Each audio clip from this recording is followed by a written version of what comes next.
Hello, everybody. This is the class, right? What we really, it's about practical knowledge and really helping you improve your marketing. It's also about teaching you what the best in the world are doing. But I think as importantly, it's really about helping you take your career to the next level. And whenever you start thinking about something new, a new product, a new marketing campaign, right? A new strategy, whatever it is, you know, I would advise you, it's hard for me still to do it because I'm 55 years old and I have a way to think about things and I use Google and I would advise you to stop. And before you start, think about what tools am I going to use? Because if you find the right tools, right, the amount of work that you're going to do to get to much better answers will be 1/10 the work. Customer sentiment analysis, I'm sure many of you have done this before, but it's the idea of being able to understand how customers feel about products or about a brand or so on and so forth. I'll share a couple of case studies. Ocado used customer sentiment analysis in its customer service strategy. They would get, thousands and thousands of emails a day. Typically, a customer service agent would answer, first come, first serve, right? You just can answer the emails you get. But they changed that and built an algorithm that would use a combination of how angry the customer was using sentiment analysis and also how valuable the customer was using customer lifetime value. So I'd really prioritize the most valuable, most angry customers.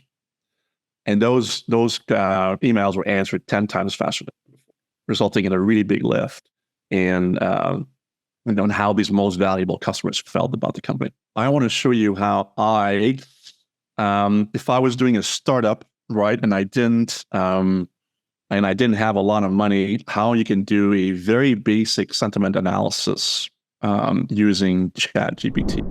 So I did all of that step by step. It read the English reviews. It gave each review a score.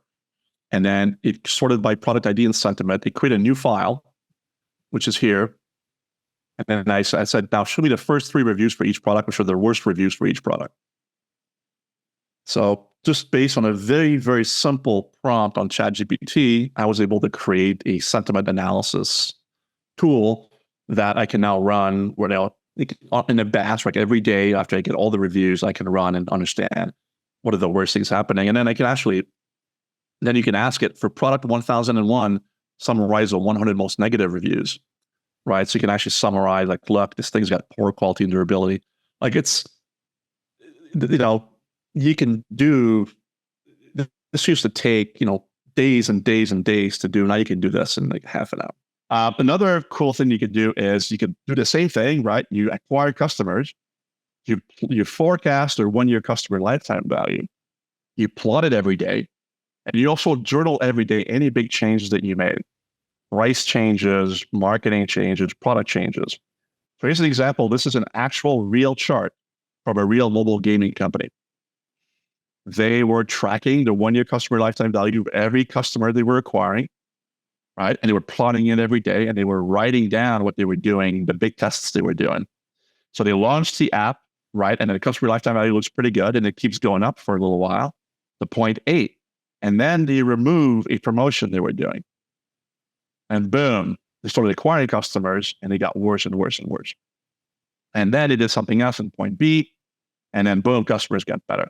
So this is really neat because you can actually see the impact of the moves you're making in real time without having to wait. The beauty of customer lifetime value forecasting is that it's telling you what's going to happen in the next year today.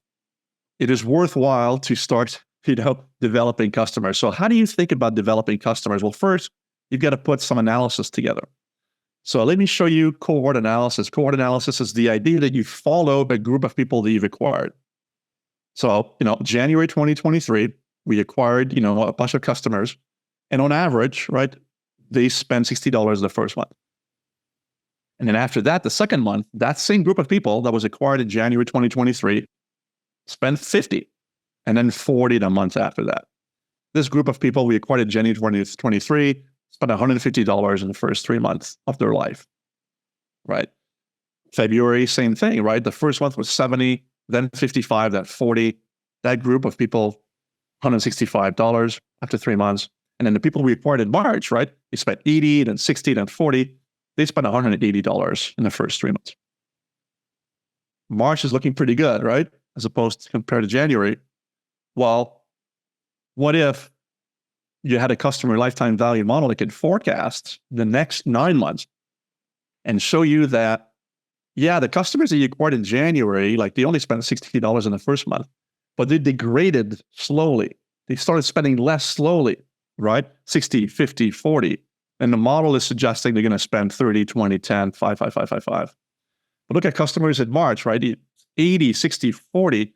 The first 3 months, the total looks pretty good, but these customers are spending a lot less, way faster.